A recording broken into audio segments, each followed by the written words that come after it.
रखिया यौती जियायनी है हमारी मयरिया हम तो जैबे करब। चाहे तू मरबा पिया चाहे गरियबा हम तो जैबे करब।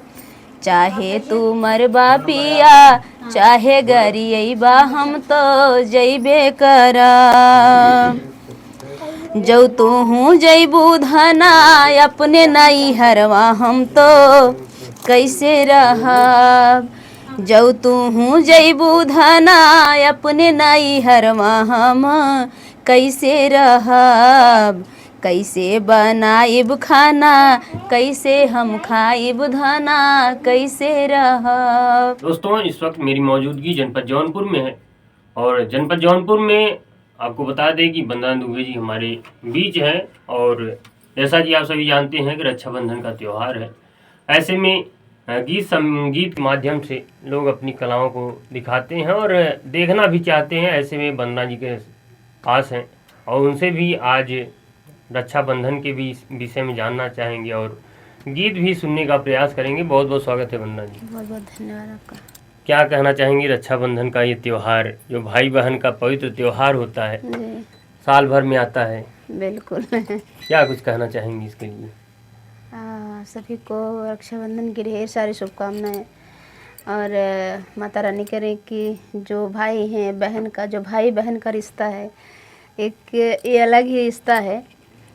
और जिसके भाई नहीं रहते हैं वो मायूस भी रहती हैं और अच्छा भी नहीं लगता है, सूना सूना सा लगता है। चाहे बहन न हो, अगर भाई के पास बहन नहीं है बहन के पास भाई नहीं है तो जिसके पास नहीं है उनसे पूछिए कि कितना दुख होता है।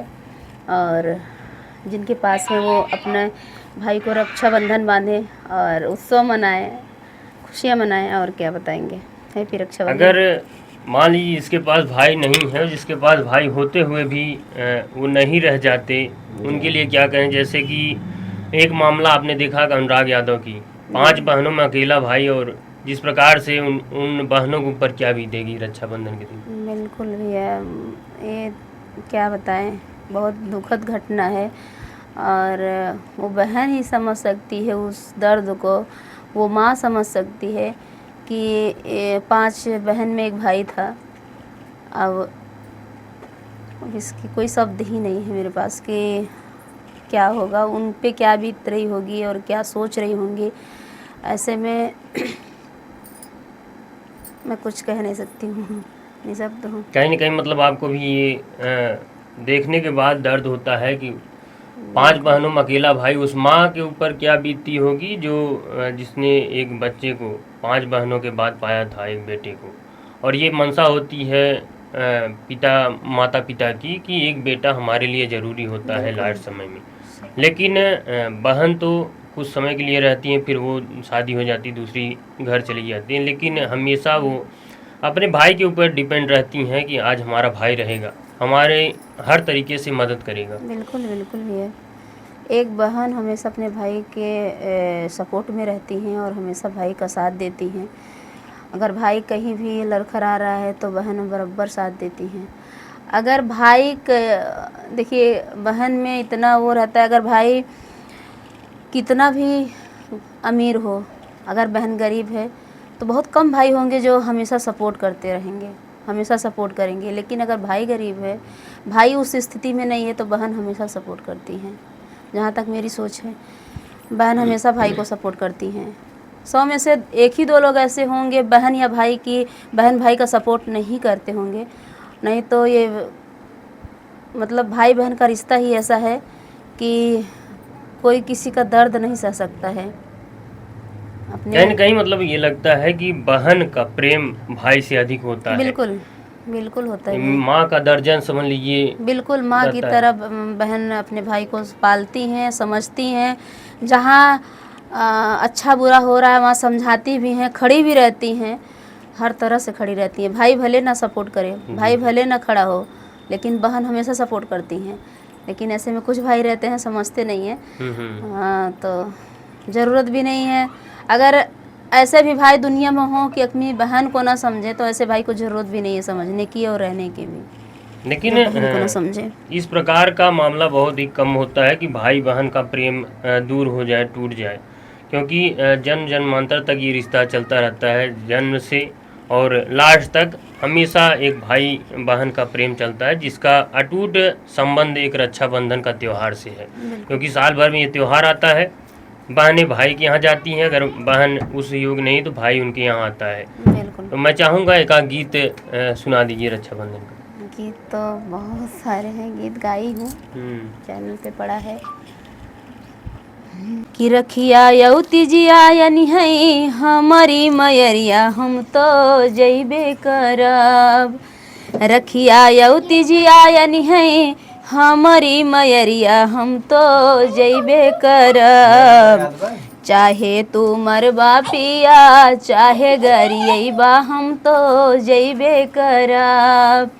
चाहे तू मरबा पिया चाहे गरियबा हम तो जइबे करब। जौ तू हूँ जइबू धना अपने नैहरवा हम तो कैसे रहब। जौ तू हूँ जइबू धना अपने नैहरवा हम कैसे रहब। कैसे बनाइब खाना कैसे हम खाइब धना कैसे रहब। कैसे बनाइब खाना कैसे हम खाइब धना कैसे रहब। रखिया यौती जियायनी है हमारी मयरिया हम तो जइबे करब। चाहे तू मरबा पिया चाहे गरियबा हम तो जइबे करब। एक दिन बनैहा खाना दुई दिन खैहा तब ले अइबे करब। एक दिन बनैहा खाना दुई दिन ले खैहा तब ले अइबे करब। चाहे तू मरबा पिया चाहे गरियबा नैहर जइबे करब। चाहे तू मरबा पिया चाहे गरियबा नैहर जइबे करब।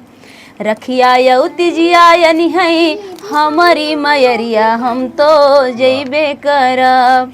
चाहे तू मरबा पिया चाहे गरियबा नैहर जइबे करब। तो ये होता है रिश्ता। चाहे जो भी हो जाए लेकिन हम नैहर जाएंगे और भाई को राखी बांधेंगे।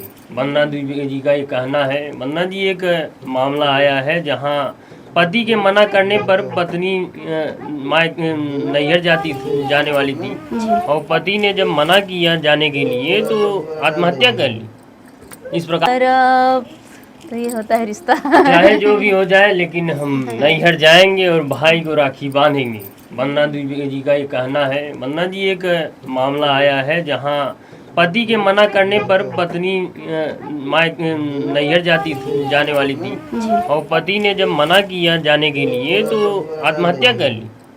इस प्रकार के भी मामले आ रहे हैं। क्या बात चल रहा है? पता नहीं क्या मैटर है, हम तो नहीं सुने हैं कि मतलब मैटर क्या था। जी जी। देखिए, पति अगर मायके में जाने के लिए मना कर रहा है तो बहुत सारी बातें हो सकती है। अब पता नहीं क्या पति के मन में चल रहा है, क्यों मना कर रहा है, या उनसे बैठ नहीं रहा है ससुराल वाले से, या पत्नी गलत है, कुछ तो मैटर होगा। जी जी। अब तो हम निष्पक्ष तो बता नहीं सकते हैं कि क्यों ऐसा की। और अगर हमारा पति बोलेगा तो ही हम मैके जाएंगे, नहीं बोलेंगे तो नहीं जाएंगे भैया। और आत्महत्या थोड़ी न कर लेंगे। मायके से थोड़ी न बीतेगा, ससुराल से बीतेगा, हस्बैंड से बीतेगा, मायके से नहीं बीतेगा। मायका 2 दिन का 4 दिन का है। अगर मायके के लिए फांसी कोई लगा ले और जहर खा ले तो ये मानसिकता खराब है, बहुत गलत सोच है। कहीं ना कहीं मतलब आज की जो सोच है, लोग छोटी छोटी बातों में आत्महत्या कर लेते हैं जी। मामला चाहे जो भी हो, लेकिन उसको सुलझाने का प्रयास के बजाय वो लोग अपना मतलब आत्महत्या के तरफ आगे ज़्यादा बढ़ते हैं। नहीं, कलयुग लग चुका है भैया, और बहुत तगड़ा ये कलयुग तेज रफ्तार में जा रहा है।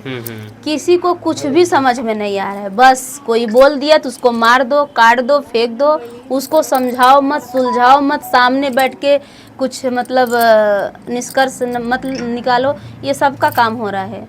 कोई सुलझाने का काम ही नहीं करता है।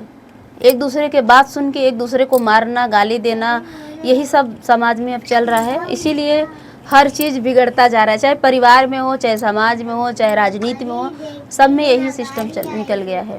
मतलब और कुछ चीज़ें तो आजकल इस प्रकार से अपराध बढ़ता जा रहा है, बहन को भाई से जुदा कर दिया जा रहा है। अभी आपने गिराकत का कांड देखा होगा कि एक मतलब भाई अपने बहन के आशिक को मना करता है बात करने के लिए और इस प्रकार से उसका हत्या कर दिया जाता है। भाई का हत्या कर दिया जाता है। गिराकत में शमशेर हत्याकांड आपने सुना होगा। नहीं, अभी तो हम सुने नहीं है, लेकिन ये गलत बात है ये। क्या बताए भाई, तुम्हें बता रही हूँ कि मतलब किसी को कुछ सोचना नहीं है, विचारना नहीं है, आगे क्या करना है। सिर्फ सब सामने देखते हैं कि आज मुझे क्या करना है, ये चीज़ दिखता है लोगों को। आगे क्या होगा ये चीज़ कोई नहीं देखता है कि आगे करना क्या है। गुस्सा ऐसी चीज़ है कि कुछ दिखता नहीं है। जी जी। लेकिन इतना गुस्सा भी अच्छा बात नहीं है, कंट्रोल करना चाहिए। जो गलत सही है उसको देखना चाहिए। अब आज के ज़माने में कहाँ कोई देख रहा है।